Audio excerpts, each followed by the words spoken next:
الحج 22 اس کی 26 آیت. وَإِذْ بَوَّأْنَا لِإِبْرَاهِيمَ مَكَانَ الْبَيْتِ أَلَّا تُشْرِكْ بِي شَيْئًا وَطَّهِّرْ بَيْتِيَ لِلطَّائِفِينَ وَالْقَائِمِينَ وَالرُّكَّعِ السُّجُودِ. اور جب ہم نے ابراہیم کے لیے گھر کی جگہ کی نشاندہی کی یہ کہ میرے ساتھ تو کسی شے کو شریک نہ کر اور میرے گھر کی طہارت کر، طواف کرنے والوں کے لیے اور قیام کرنے والوں کے لیے اور رکوع سجود کرنے والوں کے لیے. اب دیکھیں یہاں پر اللہ تعالیٰ ابراہیم علیہ السلام کو نشاندہی کرا رہا ہے، یعنی نشاندہی کرا رہا ہے مکان البیت. مکان بھی آ گیا اور بیت بھی آ گئی. مکان اور بیت ایک چیز نہیں ہے. دیکھیں مکان البیت عربی میں آیا. مکان جو ہے یہ مکان بھی ہے اور گھر بھی ہے، تو پتہ چلا مکان کا مطلب ہوتا ہے جگہ.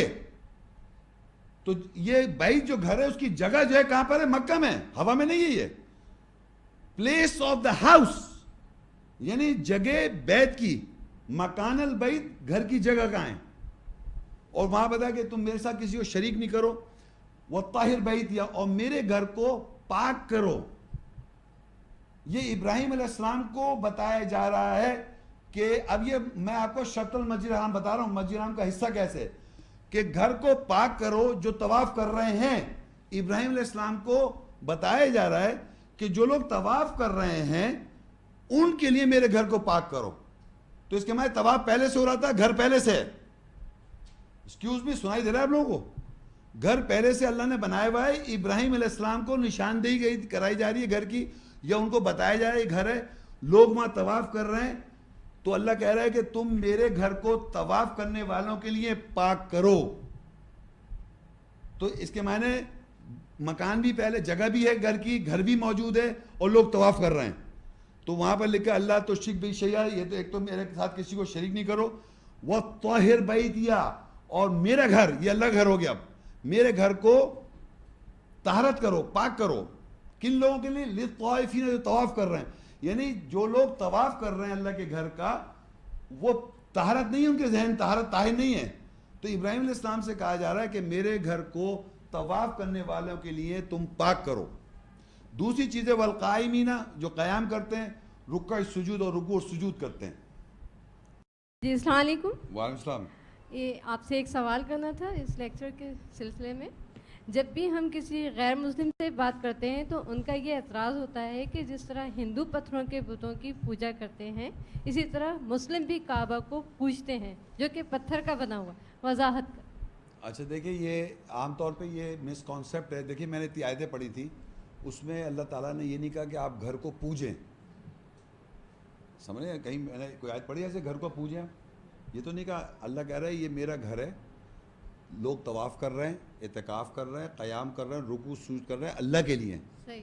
گھر کی امپورٹنس جو ہے وہ اس لیے ہے کیونکہ وہ اللہ کا گھر ہے. اور وہ بھی اللہ کہہ رہا ہے ان طاہرہ بیتیا، یہ کہ تم طہارت کرو میرے گھر کی. تو طہارت ہم کر رہے ہیں نفسیاتی طور پہ بھی لوگوں کی کہ ان کے جیسے 300 بت ہیں اور یہ ہے فلانا، اور ایک یہ اس طریقے سے. اچھا مزے کی بات یہ دیکھیں یہ کوشچن یہ عام طور پہ ہندو جو فزیکل پتھر کی وہ آئیڈل ورشپ کر رہے ہیں، وہ کسی بھی پتھر کو جیسے کیا ہوتا ہے عقیق، یاقوت عقیق پہن لیا، ہندو ہے یہاں پہنے پھر رہے ہیں اور اس کو امپورٹنس دے رہا ہے وہ جی کہ اس پتھر کا مجھ پہ اثر ہو رہا ہے. تو یہ جو بات ہے کہ یہ پتھر سے آپ کا غصہ ٹھنڈا نرم رہیں گے آپ، سنیے، تو یہ آپ کا عقیدہ بن گیا. یہ اس پتھر نے نہیں کہا آپ سے، اس پتھر نے نہیں کہا اس کو پہننے سے مجھے کچھ ہو جائے گا، لیکن آپ نے کسی صاحب نے یہ کہا کہ اگر آپ یہ پہن لیں گے تو آپ کا یہ فائدہ ہو جائے گا. تو یہ جو بول رہے ہیں صاحب آپ اس کو فالو کر رہے ہیں، پتھر کو نہیں فالو کر رہے. اس بات پہ آپ کا ایمان ہے. یہاں اللہ کہہ رہا ہے فولی وجہک شطر المسجد الحرام ان طاہرہ بیتیا، یہ کہ میرے گھر کو طہارت کرو، پاک کرو. یہ اللہ کہہ رہا ہے آیات میں، تو ہم ایسا کر رہے ہیں. ہم اس گھر کو نہیں پوج رہے، کوئی بھی گھر کو نہیں پوجتا. ہم اس کا طواف کرتے ہیں، اس کو قیام رکوع سجود کرتے ہیں اللہ کے لیے. ہم کعبے کو جا کے اس کو پوج نہیں رہے، اس کی کوئی بات کو مان نہیں رہے. کعبہ کچھ کہہ نہیں رہا ہم سے، اور کعبے سے ہم کو، ہاں اللہ نے خود کہا کہ ہم نے امن کا گھر بنایا، طہارت کرو، قیام کرو، روس کو مسجد کا حصہ بن جاؤ. لیکن یہ لوگ کیا کر رہے ہیں؟ یہ لوگ باقاعدہ کوئی آدمی کہہ رہا ہے، جیسے اللہ کہا ہے جو اللہ کو چھوڑ کر دوسروں کو سرپرست اولیاء بنا لیں گے ان کی گھر کی مثال ایسے جیسے مکڑی کی. تو آپ نے اللہ کو چھوڑ کے ان کو مان لیا کہ وہ کہہ رہے ہیں کہ اس پتھر سے یہ ہوگا, اس پتھر سے یہ ہوگا, اس پتھر کو آپ یہ کریں, تو وہ لوگوں کو مان رہے ہیں, اس پتھر کو نہیں مان رہے. اور اب اگر آپ سارے ہندو سے کہیں کہ آپ کے ہر وضع کا جو پتھر ہے اس کو آپ مانتے ہیں, تو اس پتھر کو آپ مان لیں, وہ نہیں مانے گا, کیونکہ وہ اللہ کا گھر ہے, وہ اللہ کہہ رہا ہے. ان کے تو ہر وضع کے پتھر کی پوجا ہے نا, تو کہنا یہ اتنا بڑا پتھر ہے, اتنا بڑا 50x50 سوری کتنے میٹرز کا ہے وہ جو بھی پتھر ہے, تو کہنا بھائی آپ بھی اس پتھر کو پوج لیں, کوئی ہندو نہیں پوجے گا.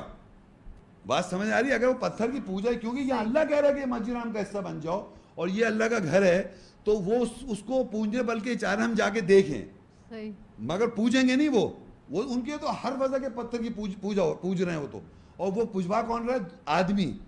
تو وہ لوگوں کو مان رہے ہیں, اس پتھر کو نہیں, پتھر نہیں کہہ رہا کہ مجھے پوجو, وہ لوگوں کو مان رہے ہیں. تو یہاں اللہ کہہ رہا ہے مسجد حرام کا حصہ بن جاؤ. فرق اللہ کی اور انسان کی, اور فرق دیکھیں کہ کعبہ کا کوئی پجاری نہیں ہے ہندو. کہنا تم اگر پتھر کو پوچھتے ہو تو تم بھی پوچھ لو یہ پتھر ہے, وہ نہیں پوچھے گا اور کوئی نہیں پوچھتا. Thank you.